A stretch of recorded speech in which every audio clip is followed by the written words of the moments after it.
大家好，我是司机毅。今天想跟大家聊的是刚刚结束的2024年美国大选。从自然女本位角度出发来说，大选并不仅仅是一场政治党派之争，更是女男权力之间的直接对抗，是一个展示社会性别斗争现状的窗口。这次大选的结果和造成这样结果的深层原因，对我们来说有重要的启发意义。首先，川普凭什么能当总统？我会用3点来进行阐述，分别是男权社会的厚爱、基督徒保守势力的广泛支持、部分选民的精神疾病和认知障碍。1. 男权社会的厚爱。男权社会就是男权人，也就是男和爱男姐作为基本盘的社会。在这样的权力体系中，男掌握权力，爱男姐通过卖身卖后代换来一点权利。所以男群体会继续支持男个体掌握最高权力，即使这个男的看起来再不靠谱，他们也宁愿骂骂咧咧的支持，而不会让女人取而代之。而爱男姐在多年的驯养下，早已失去了朴素的性别立场意识，只会跟着男本位视角去思考，去欣赏喜爱所谓优秀的男，同时对明显糟糕的男也抱有滤镜。所以川普的一些争议性的，甚至是轻浮受制裁的举动，都变成了真性情，甚至变成对抗政治正确的英雄形象。他们并没有意识到川普是有害自己的异类，反而去支持他，又忽视甚至背刺自己的女性族群与同胞。而川普，或者说所有和他一样试图冲击高位的男，都是吃到了这样的红利。他们能掌握经济或者政治或者任何方面的权利，并不是因为他们有多么的优秀，而是因为他们是生活在男权社会中的男。所谓优秀的男，是抢夺了真正更优秀的女人的光彩和机会。而换个角度来说，所谓悲惨的男，底下也同样踩着比他更悲惨的女人。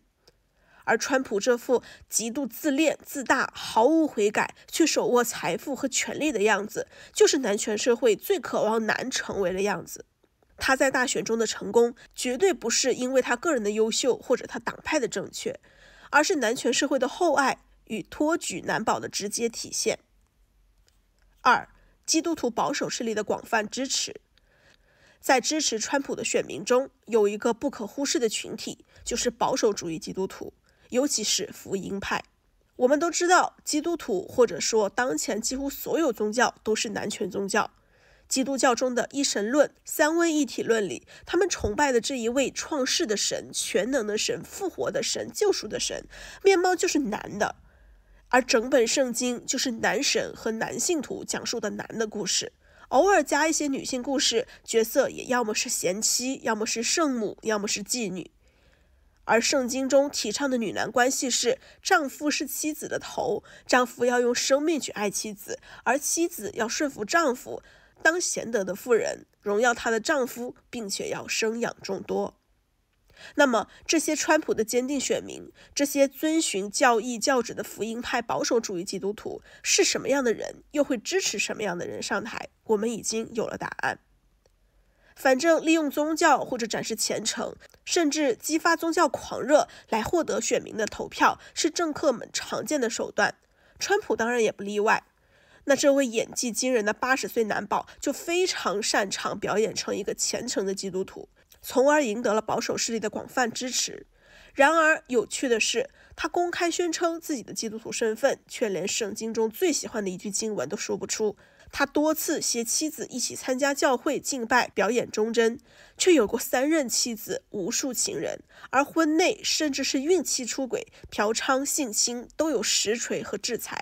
他言必称上帝，手按圣经启示，却满口谎言，宣扬暴力，颠倒是非，制造偶像，崇拜独裁。所以你说，这些自认为虔诚的基督徒们，他们信心满满的投出来了一个明显的假基督徒，甚至还把他当成先知、圣人、光复者，是不是怪搞笑的？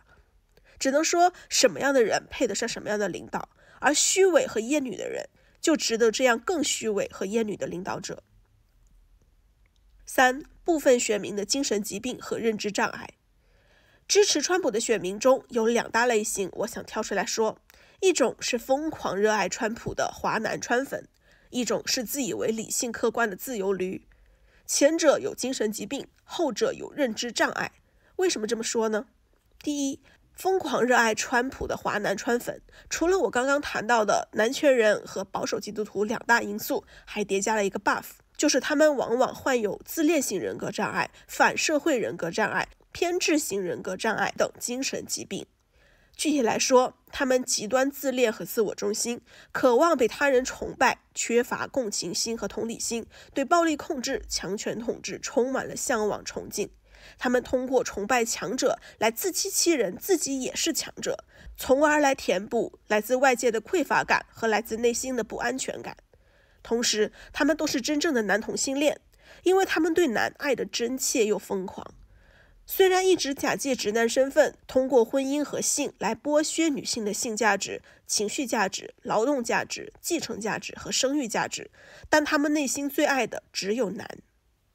独裁威权还是民主自由，左还是右，都是表面的，因为这些都是他们的遮羞布，只是立场不同，所以崇拜的男伟人、男偶像不同而已。一些崇拜毛泽东、习近平，一些崇拜希特勒、斯大林，一些崇拜普京、川普，还有一些崇拜马斯克、乔布斯、贝佐斯，本质上没有任何区别。以前崇拜毛泽东，现在崇拜川普的大有人在。第二，自以为理性客观的自由驴。同样的，除了我刚刚谈到的男权人和保守基督徒两大因素，他们的叠加 buff 就是有认知障碍。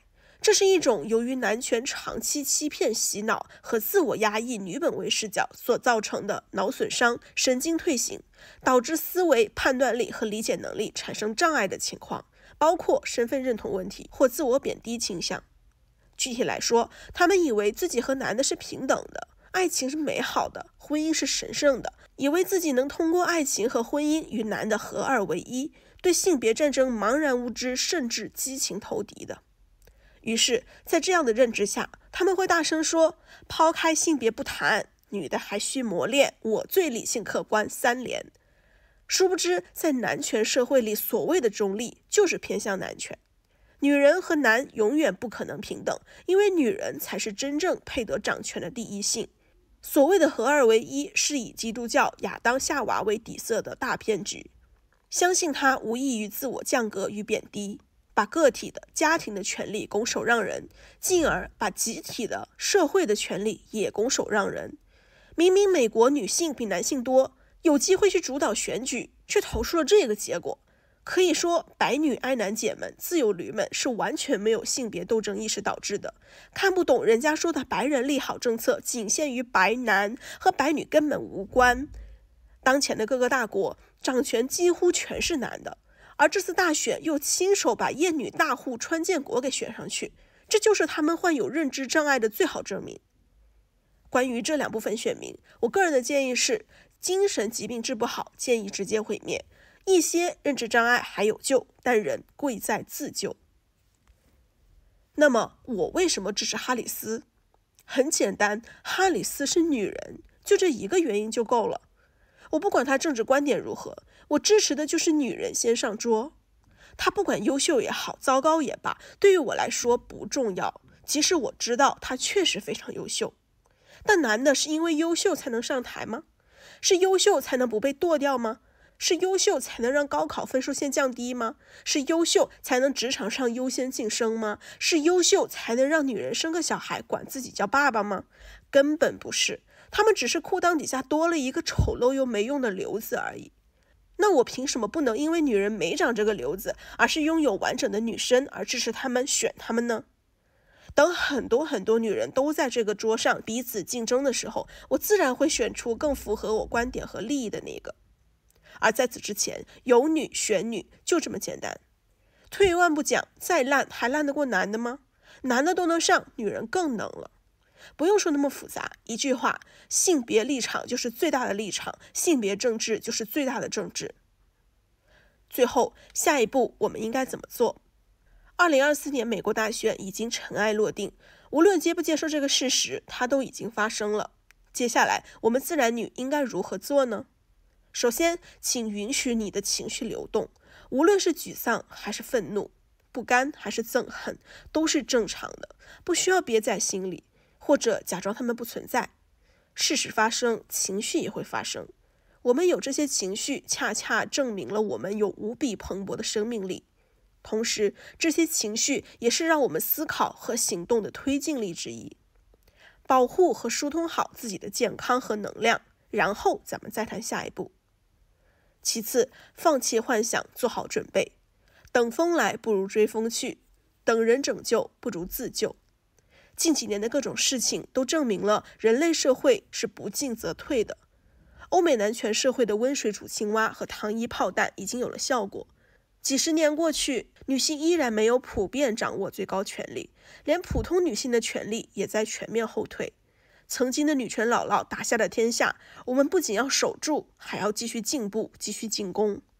如今的国际形势不仅是个体安全问题，经济危机、社会动荡和战争风险都应该要纳入我们的考虑范围。但我说这个绝不是要让大家感到恐慌，而是提倡看清现实，提升认知，做好准备，积极应对。再者，如今势在必行的是全自然女组成团体、家庭、社区、社群，以及全自然女集结为政党。因为在男权的规则里，竞争与妥协不如创造我们自己的规则。我们必须在底线清晰的前提下内部团结，在合力输出与影响更大的层面，这样才会有更好的机会去实现理想。我们不要在极端男权家庭中和社会中憋屈生存，也不要在温和男权家庭和社会中岁月静好。我们既然有一致的目标，此刻就要保持信心，发展实力，连接姐妹。性别战争早已打响，我们不应该也不会是一个人在战斗。白女、黑女和黄女生活的环境有很大的差异，背景不同，所吃的亏和所踩的坑也不同，所以觉醒的路也一定会有不同。我们可以保持信心，相信还有很多有潜力的自然女预备役在寻找改变他们一生的那次觉醒。也许他们只需要听见或者看到一段话，就能自己想通，跳出陷阱。输出思想，影响他人，是我们每一个人都能做也在做的事。请记得，不要抱有拯救的心态和一对一支教，因为你永远无法叫醒一个装睡的人。那些已经没有回头之路的驴子，你就直接放弃吧。而你只需要简简单单把你的愤怒、你的不甘、你的觉察和你的思考匿名表达出来，你就已经是一束无比明亮的光，照亮了远方有潜力的姐妹主动前来相聚的路。而已经在一起的我们，也在彼此照亮着，鼓励着。我们还有很多功课要做，无论是自己生命里的，还是自然女集体里的。而且我认为自己的成长更加重要，因为每个自然女个体的进步，就带动着整个自然女集体在进步。在保全自己、守护好自己能量的前提下，有余力就去表达、去输出。不要追求完美，不用纠缠细节，只要守好6B4T 的底线，在这之上，天高任鸟飞，海阔任鱼跃。美国大选的结果已经告诉我们，激进女权的思想已经到了该全球化大讨论、大推进的时候了。我们不要人越来越少，我们要人越来越多。我们要理论先进，更要全面铺开。觉醒即胜利。正如一位姐妹所说，未来如何取决于集体觉醒，更在于个体女人的选择。所以，我的姐妹们，请选择尽情发光吧。我是思希艺，今天的分享就到这里，我们下期再见。